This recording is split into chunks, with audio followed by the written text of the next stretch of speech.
أعوذ بالله من الشيطان الرجيم. بسم الله الرحمن الرحيم. الحمد لله الذي أنزل على عبده الكتاب ولم يجعل له عوجا قيما لينذر بأسا شديدا من لدنه ويبشر المؤمنين الذين يعملون الصالحات أن لهم أجرا حسنا ماكثين فيه أبدا وينذر الذين قالوا اتخذ الله ولدا ما لهم به من علم ولا لآبائهم كبرت كلمة تخرج من أفواههم إن يقولون إلا كذبا فلعلك باخع نفسك على آثارهم إن لم يؤمنوا بهذا الحديث أسفا إنا جعلنا ما على الأرض زينة لها لنبلوهم أيهم أحسن عملا وإنا لجاعلون ما عليها صعيدا جرزا أم حسبت أن أصحاب الكهف والرقيم كانوا من آياتنا عجبا إذ أوى الفتية إلى الكهف فقالوا ربنا آتنا من لدنك رحمة وهيئ لنا من أمرنا رشدا فضربنا على آذانهم في الكهف سنين عددا ثم بعثناهم لنعلم أي الحزبين أحصى لما لبثوا أمدا نحن نقص عليك نبأهم بالحق إنهم فتية آمنوا بربهم وزدناهم هدى وربطنا على قلوبهم إذ قاموا فقالوا ربنا رب السماوات والأرض لن ندعو من دونه إلها لقد قلنا إذا شططا هؤلاء قومنا اتخذوا من دونه آلهة لولا يأتون عليهم بسلطان بين فمن أظلم ممن افترى على الله كذبا وإذ اعتزلتموهم وما يعبدون إلا الله فأووا إلى الكهف ينشر لكم ربكم من رحمته ويهيئ لكم من أمركم مرفقا وترى الشمس إذا طلعت تزاور عن كهفهم ذات اليمين وإذا غربت تقرضهم ذات الشمال وهم في فجوة منه ذلك من آيات الله من يهد الله فهو المهتد ومن يضلل فلن تجد له وليا مرشدا وتحسبهم أيقاظا وهم رقود ونقلبهم ذات اليمين وذات الشمال وكلبهم باسط ذراعيه بالوصيد لو اطلعت عليهم لوليت منهم فرارا ولملئت منهم رعبا وكذلك بعثناهم ليتساءلوا بينهم قال قائل منهم كم لبثتم قالوا لبثنا يوما أو بعض يوم قالوا ربكم أعلم بما لبثتم فابعثوا أحدكم بورقكم هذه إلى المدينة فلينظر أيها أزكى طعاما فليأتكم برزق منه وليتلطف ولا يشعرن بكم أحدا إنهم إن يظهروا عليكم يرجموكم أو يعيدوكم في ملتهم ولن تفلحوا إذا أبدا وكذلك أعثرنا عليهم ليعلموا أن وعد الله حق وأن الساعة لا ريب فيها إذ يتنازعون بينهم أمرهم فقالوا ابنوا عليهم بنيانا ربهم أعلم بهم قال الذين غلبوا على أمرهم لنتخذن عليهم مسجدا سيقولون ثلاثة رابعهم كلبهم ويقولون خمسة سادسهم كلبهم رجما بالغيب ويقولون سبعة وثامنهم كلبهم قل ربي أعلم بعدتهم ما يعلمهم إلا قليل فلا تمار فيهم إلا مراء ظاهرا ولا تستفت فيهم منهم أحدا ولا تقولن لشيء إني فاعل ذلك غدا إلا أن يشاء الله واذكر ربك إذا نسيت وقل عسى أن يهديني ربي ليقرب من هذا رشدا ولبثوا في كهفهم 300 سنين وازدادوا 9 قل الله أعلم بما لبثوا له غيب السماوات والأرض أبصر به وأسمع ما لهم من دونه من ولي ولا يشرك في حكمه أحدا واتل ما أوحي إليك من كتاب ربك لا مبدل لكلماته ولن تجد من دونه ملتحدا واصبر نفسك مع الذين يدعون ربهم بالغداة والعشي يريدون وجهه ولا تعد عيناك عنهم تريد زينة الحياة الدنيا ولا تطع من أغفلنا قلبه عن ذكرنا واتبع هواه وكان أمره فرطا وقل الحق من ربكم فمن شاء فليؤمن ومن شاء فليكفر إنا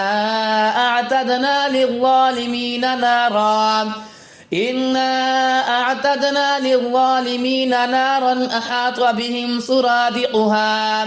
وإن يستغيثوا يغاثوا بماء كالمهل يشفي الوجوه بئس الشراب وساءت مرتفقا إن الذين آمنوا وعملوا الصالحات إنا لا نضيع أجر من أحسن عملا أولئك لهم جنات عدن تجري من تحتهم الأنهار يحلون فيها من أساور من ذهب ويلبسون ثيابا خضرا من سندس واستبرق متكئين فيها على الأرائك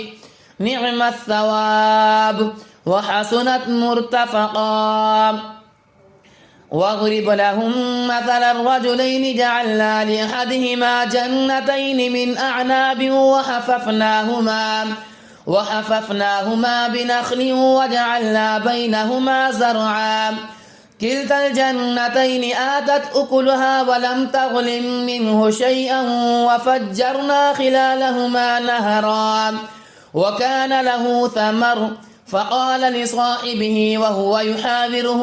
أنا أكثر منك مالا وأعز نفرا ودخل جنته وهو ظالم لنفسه قال ما أظن أن تبيد هذه أبدا وما أظن الساعة قائمة ولئن رددت إلى ربي لأجدن خيرا منها منقلبا قال له صاحبه وهو يحاوره أكفرت بالذي خلقك من تراب ثم من نطفة ثم سواك رجلا لكن هو الله ربي ولا أشرك بربي أحدا ولولا إذ دخلت جنتك قلت ما شاء الله لا قوة إلا بالله إن ترني أنا أقل منك مالا وولدا فعسى ربي أن يؤتيني خيرا من جنتك ويرسل عليها حسبانا فعسى ربي أن يؤتيني خيرا من جنتك ويرسل عليها حسبانا من السماء فتصبح صعيدا زلقا أو يصبح ماؤها غورا فلن تستطيع له طلبا وأحيط بثمره فأصبح يقلب كفيه على ما أنفق فيها فهي خاوية على عروشها ويقول يا ليتني لم أشرك بربي أحدا ولم تكن له فئة ينصرونه من دون الله وما كان منتصرا هنالك الولاية لله الحق هو خير ثوابا وخير عقبا واضرب لهم مثل الحياة الدنيا كماء إن أنزلناه من السماء فاختلط به نبات الأرض فأصبح هشيما تذروه الرياح وكان الله على كل شيء مقتدرا المال والبنون زينة الحياة الدنيا والباقيات الصالحات خير عند ربك ثوابا وخير أملا ويوم نسير الجبال وترى الأرض بارزة وحشرناهم فلم نغادر منهم أحدا وعرضوا على ربك صفا لقد جئتمونا كما خلقناكم أول مرة بل زعمتم أن لن نجعل لكم موعدا ووضع الكتاب فترى المجرمين مشفقين مما فيه ويقولون يا ويلتنا ما لهذا الكتاب لا يغادر صغيرة ولا كبيرة إلا أحصاها ووجدوا ما عملوا حاضرا ولا يظلم ربك أحدا وإذ قلنا للملائكة اسجدوا لآدم فسجدوا إلا إبليس كان من الجن ففسق عن أمر ربه أفتتخذونه وذريته أولياء من دوني وهم لكم عدو بئس للظالمين بدلا ما أشهدتهم خلق السماوات والأرض ولا خلق أنفسهم وما كنت متخذ المضلين عضدا ويوم يقول نادوا شركائي الذين زعمتم فدعوهم فلم يستجيبوا لهم وجعلنا بينهم موبقا ورأى المجرمون النار فظنوا أنهم واقعوها ولم يجدوا عنها مصرفا ولقد صرفنا في هذا القرآن للناس من كل مثل وكان الإنسان أكثر شيء جدلا وما منع الناس أن يؤمنوا إذ جاءهم الهدى ويستغفروا ربهم إلا أن تأتيهم سنة الأولين أو يأتيهم العذاب قبلا وما نرسل المرسلين إلا مبشرين ومنذرين ويجادل الذين كفروا بالباطل ليدحضوا به الحق واتخذوا آياتي وما أنذروا هزوا ومن أظلم ممن ذكر بآيات ربه فأعرض عنها ونسي ما قدمت يداه إنا جعلنا على قلوبهم أكنة أن يفقهوه وفي آذانهم وقرا وإن تدعهم إلى الهدى فلن يهتدوا إذا أبدا وربك الغفور ذو الرحمة لو يؤاخذهم بما كسبوا لعجل لهم العذاب بل لهم موعد لن يجدوا من دونه موئلا وتلك القرى أهلكناهم لما ظلموا وجعلنا لمهلكهم موعدا وإذ قال موسى لفتاه لا أبرح حتى أبلغ مجمع البحرين أو أمضي حقبا فلما بلغا مجمع بينهما نسيا حوتهما فاتخذ سبيله في البحر سربا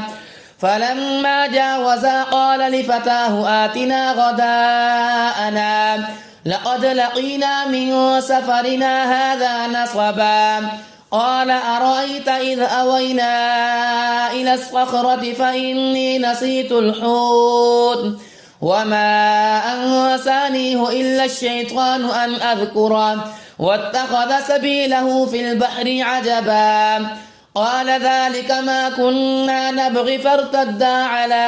آثارهما قصصا فوجدا عبدا من عبادنا آتيناه رحمة من عندنا وعلمناه من لدنا علما قال له موسى هل نتبعك على أن تعلمني مما علمت رشدا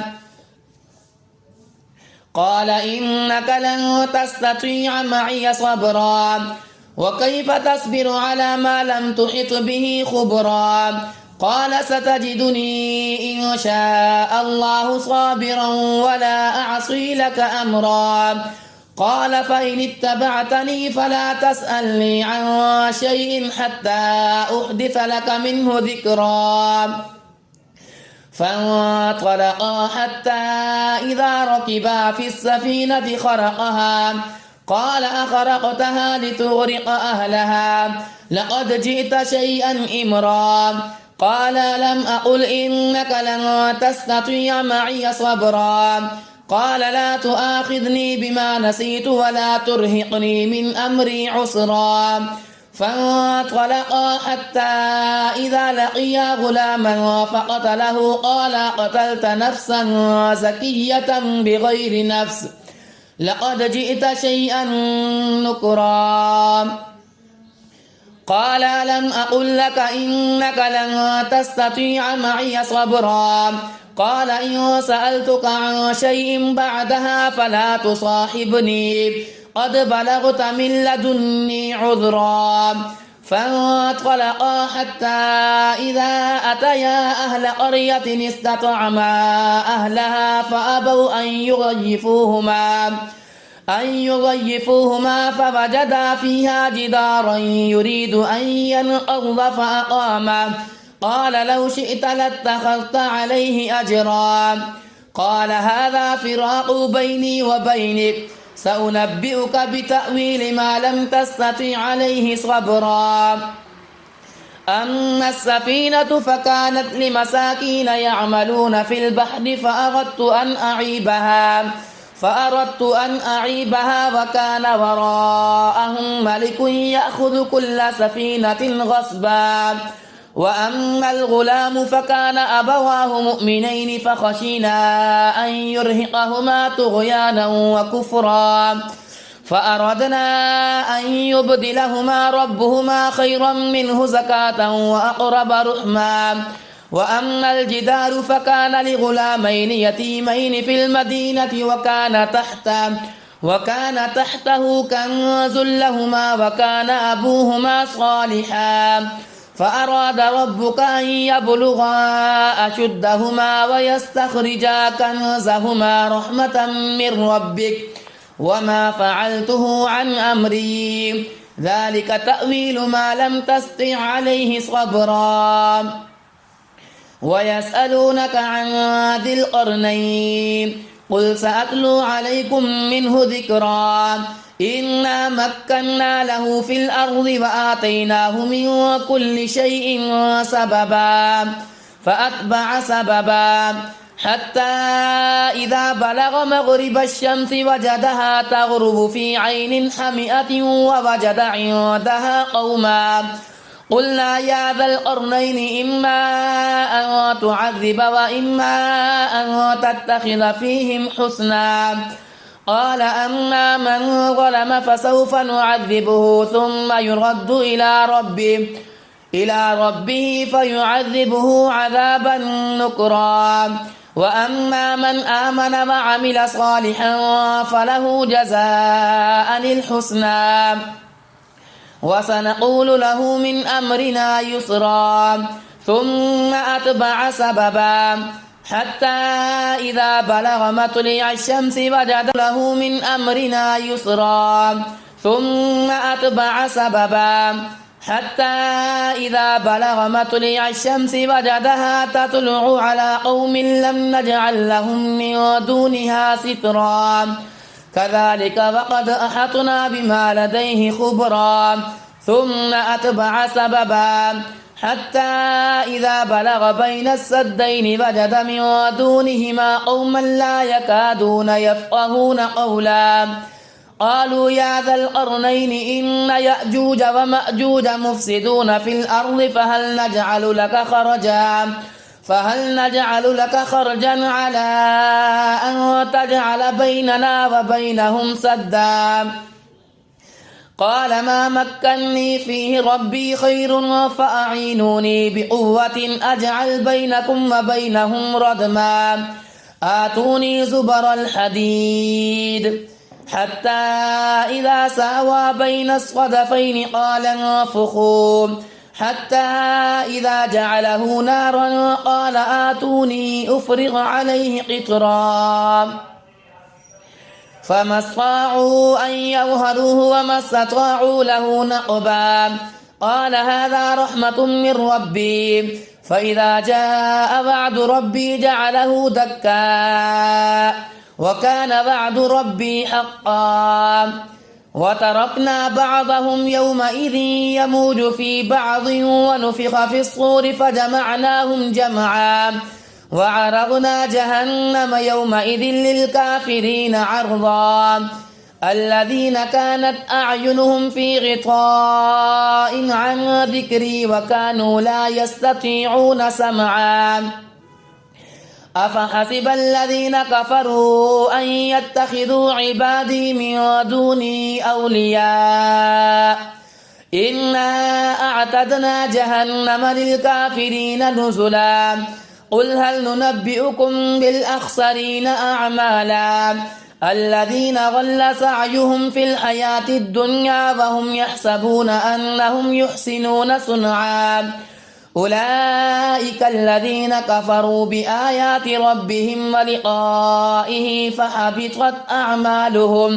فحبطت أعمالهم فلا نقيم لهم يوم القيامة وزنا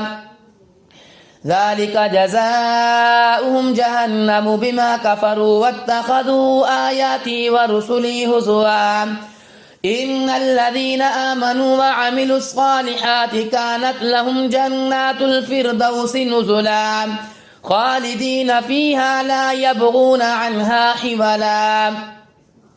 قل لو كان البحر مدادا لكلمات ربي لنفد البحر قبل أن تنفد كلمات ربي ولو جئنا بمثله مددا قل إنما أنا بشر مثلكم يوحى إلي أنما إلهكم إله واحد فمن كان يرجو لقاء ربه فليعمل